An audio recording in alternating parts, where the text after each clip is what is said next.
Now, one aspect of this is the supernatural network that will be needed to combine everything, to bring it all together. And that's going to be the nervous system of the Internet of Things. He even said it on there, the Internet of Things, which we've talked a lot about.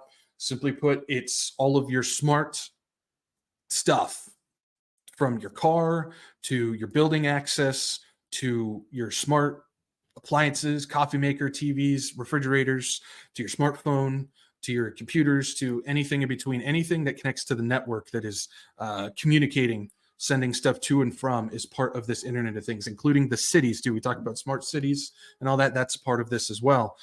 But it's also the Internet of Bodies. It's things like your BCIs and things that they're putting in you that will communicate with that way. But it's also stuff on you. Your phone would still be considered part of the Internet of Bodies. Your Fitbit, sensors that they have on you, your smartwatch, or anything in between like that. Anything that communicates back and forth, that's the Internet of Bodies. They want to combine all of that with a network that's connected to the planet, as well as space, which we're going to talk a little bit about that later. But they want to combine all that together. That's going to be the new central nervous system for the planet, combining oneness of planet and people. And that's where quantum comes into play. Now, quantum computing. This is an interesting thing. I've talked a little bit about it. I wouldn't say I've done like an in-depth thing on it. I'll be honest, I have a basic grasp of it and I've learned some things about it. But it's still, there's a lot of stuff when it comes to like physics and math, and you guys know me in math. No, that kind of goes above my pay grade, but I think I've got enough understanding of what it is and what it's supposed to do. But I do have an idea of what's going on the religious, spiritual side of it, because that's really where I try to pay attention to on some of these things. But if you don't know what quantum is, you've heard it, I'm sure. Maybe you have an idea, maybe you don't. Ultimately, what quantum computing and networking is, it's a supernatural system that defies the laws of physics. That right there tells us that this is important if it's breaking those laws. Now, computers today are built on a binary code of ones and zeros, or basically a series of on and off switches, signals, however you want to put it. So every computer that you see, I know you've got like all the stuff on your screen and whatnot, but everything, it boils down to ones and zeros. It's on and off, just constantly flickering across your motherboard and your CPU and all the different components. It's just a bunch of ones and zeros that make everything happen on your computer. Well, quantum basically takes that and slams an anvil on it. And what I mean by that is quantum basically smashes the ones and zeros, or the on and off signals, together. Basically, it's doing on and off. It's sending ones and zeros at the same time.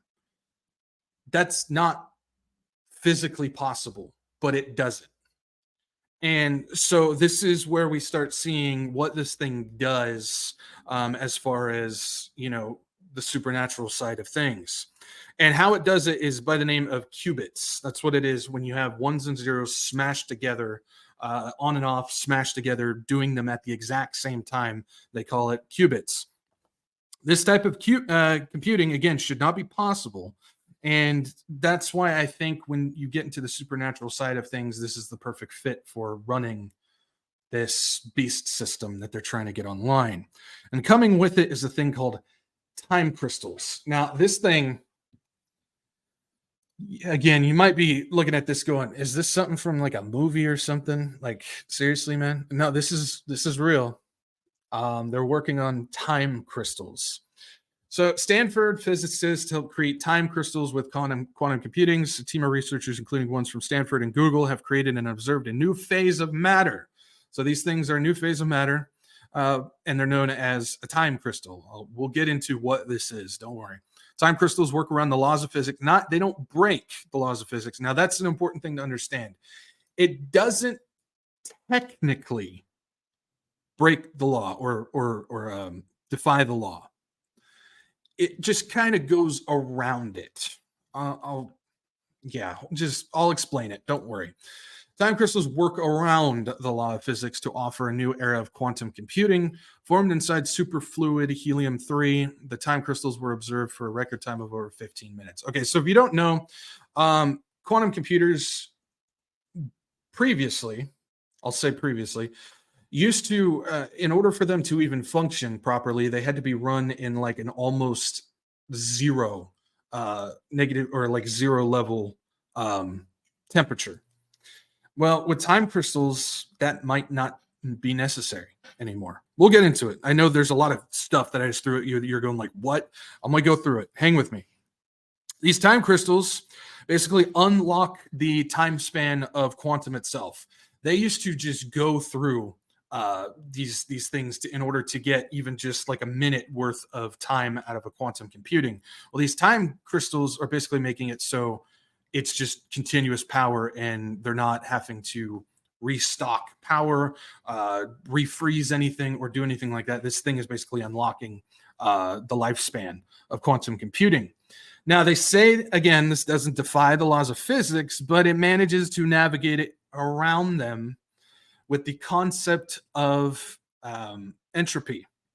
The second law of thermodynamics describes entropy as how any system grows more disordered over time. Okay, we're getting into some science stuff, so hang with me the best you can, because trust me, it took me a long time to like navigate through this myself.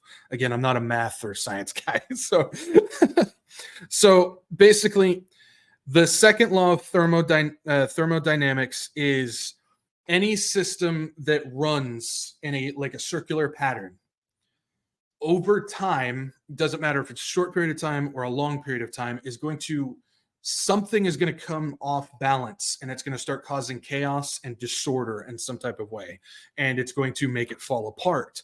Now, this is why they say the perpetual motion device, because everybody says you can create a perpetual motion device that will just run forever. Well, this is why they say it's impossible, because over time, a form of disorder or chaos will emerge and throw it off track, and it'll all fall apart. And so they say this is just not possible in order to do that. Well, apparently, these time crystals can negate this law, and they can run forever if they get it in the right way. That's what they say. So let's take a look at this. It says time crystals can negate the effects of entropy because of a quantum mechanical principle known as many object localization. If a force is felt by one atom in the time crystal, it affects only that specific atom. Therefore, the change is considered localized rather than global or throughout the system. As a result, the system does not become chaotic and allows the repeating oscillations to continue, theoretically, in perpetuity. Now, what that means is normally anything that we see like a perpetual motion device, if something hits some spot or some material or atom or anything of that device, it will affect the entire system, which then causes the chaos. Well, what they've managed to do here with time crystals, if something manages to knock one specific atom, which would throw the whole thing off in a normal situation, if something affects that one atom, it stays localized to that specific atom. Everything else runs accordingly, and so it won't throw it into disorder. Hopefully that's making sense. It goes on to say, again, everybody knows the perpetual motion machines are impossible. According to Samily Otti, a research fellow and lecturer in physics at the university, blah, blah, blah. Says, however, in quantum physics, perpetual motion is okay. And this is where things start getting a little like, huh? How? As long as we keep our eyes closed. What that tells us is they don't know how it's doing it, but it's doing it. Similar to a quantum computer. How is it doing this? We don't know, but it does it. Well, that's basically what's going on with these time crystals. This right here, how all this is working, and there is something supernatural behind this system. and they want to use this system to run the beast system. They want to connect things to this. I'll talk about that in just a second of how all that's coming into play. So we got an idea of that. Now, how it's able to do this is because, and this is where things really start going crazy, but this is legit, guys. How it's able to do this is because the time crystal doesn't exist in space. It exists in time. Yeah. So, for example, the creation of a new phase of matter or a time crystal, just as crystal structure repeats in space, like a regular crystal, diamond, or anything like that, it's in space. It's there. You can see it, right? A time crystal repeats in time. Yeah, in time. Importantly, does so infinitely and without any further input of energy, like a clock that runs forever without any batteries. This quest to realize this phase of matter has been a long-standing challenge in theory and experiment, one that has now finally come to fruition. And you can see the Google Sycamore chip there that's used to create this thing. So this time crystal that energizes part of the quantum computer doesn't exist in space. It's created, but it doesn't exist in space. It exists in time. Now, there's some theories that I've been seeing on this that we'll get to in just a second on that as well. I'm trying to take this step by step because this took me a while to put all this together too. But this is where we start seeing the difference between matter and physics and dimension and all these things. Again, that's stuff above my pay grade. I'm just getting the basics of the stuff. Now, if we take a look at this, that's not an actual like picture of a time crystal, but that's a rendering of what it looks like. And so you can kind of get an idea of what's going on in there. And it says crystals, or to be more precise, crystals in space are periodic arrangements of atoms over large length scales. This arrangement gives crystals their fascinating appearance with smooth facets like in gemstones. So when you're looking at a regular crystal, you're seeing how it's atoms over these things, and it kind of gives you that gemstone look, which is what that looks like in the picture. But if it was a physical or a space crystal, you would be able to pick that up, that picture. But because it's a time crystal, you can't pick that up. Now, I don't know what would happen if you even tried to touch the thing or like pass through it. I don't even want to know. But that's the difference between what's going on here. See what I mean by this is some supernatural stuff. It's defying physics. It's navigating around laws, doing all these things. It's unbelievable. So again, this is where the subjects of matter, dimension, physics, and all that stuff enter in. But this is also important to understand why so many, and this is the important part, why so many in New Age religions and beliefs focus on quantum theory. If you ever deep dive into the underbelly of a lot of these New Age religions, they are obsessed with quantum. Why is that? Because quantum has to do with exiting space and time itself to pass through creation and enter into the next dimension or into a new reality, a new phase of matter. If you take this all the way down to the root, this is part of the Gnostic belief of when you reach enlightenment, you will pass through all of time and space, all of creation, and enter into the heavens type of deal. And so when you look at the New Age religions, ultimately what the beast system is being built upon, it has to do with quantum, which is why I look at quantum as this thing that's trying to connect this new nervous system together. And that seems to be what they're aiming for here, especially when you see the supernatural aspect of it. This is part of like the metaphysical stuff. We're not going to get into that, but it's part, if you ever hear like metaphysical religion or that type of deal, that's what's going on with this. Now, becoming the proper energy level can help them reach the level similar to crystals. So when you talk about good energy or good vibes or anything along those lines, these religions and whatnot, it has to do with trying to reach this level of what this crystal is doing in that quantum computer, surpassing time pretty much. So, getting back to the crystal itself, some of these time crystals have also solved the temperature issue of needing to be near absolute zero. So I was talking about that at the beginning. A lot of these quantum computers have to be stored in a temperature setting of almost absolute zero in order for them to function. And even then, they could kick out 30 seconds, a minute, sometimes 5 minutes, stuff like that. Well, if you get this time crystal in the right spot, these systems can be run at room temperature now, which is solving one of the biggest issues of quantum. So we're seeing that progression of normalizing quantum computing through this. And so the next thing you might be asking is, what is it used for? Is it a battery? Is it a program? What is it? Well, what they're trying to use these time crystals for is memory. So again, if you break down the computers that we have now, how it works with memory in a computer is you have your storage. Some people get these mixed up. You have your storage, which stores all your files and stuff like that. But then your memory is the system that makes everything cycle through faster. It's the connection between your CPU or your processor and your storage.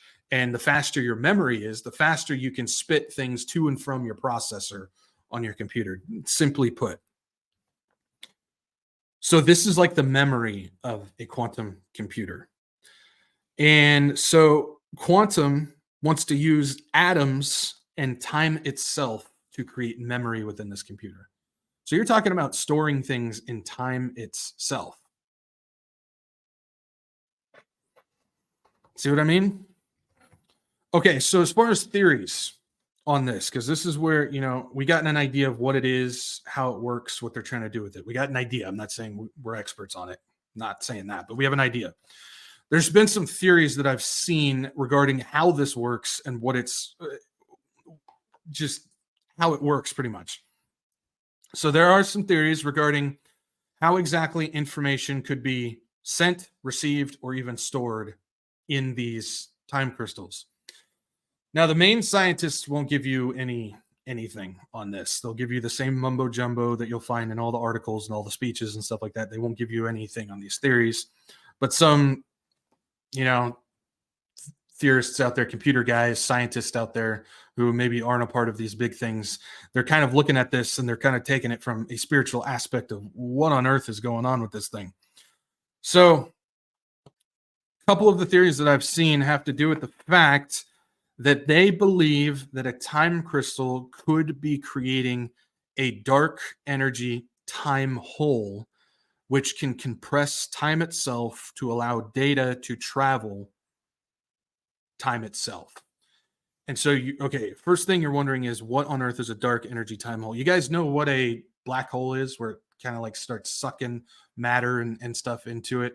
I'm not a scientist. I'm not going to start going into it. Well, this is like the reverse of it, where basically this is going to compress time and expand space, as opposed to like a black hole that compresses space and expands time. So it's the reverse of that. And they think if they can utilize that, they can then store and send things through time. And yes, that's when you start getting into time travel onto that type of stuff. Now, some people might be going, dude, okay, you're going out there with how all this stuff is working. Am I saying I believe in time travel? Yeah, I'll say it. I do. I think it is possible, because time is this construct that God created. Remember, he sits above time. So something to keep in mind on that. But that's some theories about how this is working. And that only adds, if it's true, I don't know. It's just some theories that people are coming up with. I'm not smart enough to figure it out. But what we know about quantum computing, the spiritual aspect, the supernatural aspect, what they want to use it for, it is entirely possible that this could be really what's going on, or some type of variant of it. Either way, we can see that what they're trying to accomplish with this, what they want to use it for, and what it's based off of. This is definitely a supernatural computing system that could, in fact, run the Antichrist beast system. And it's only progressing from here.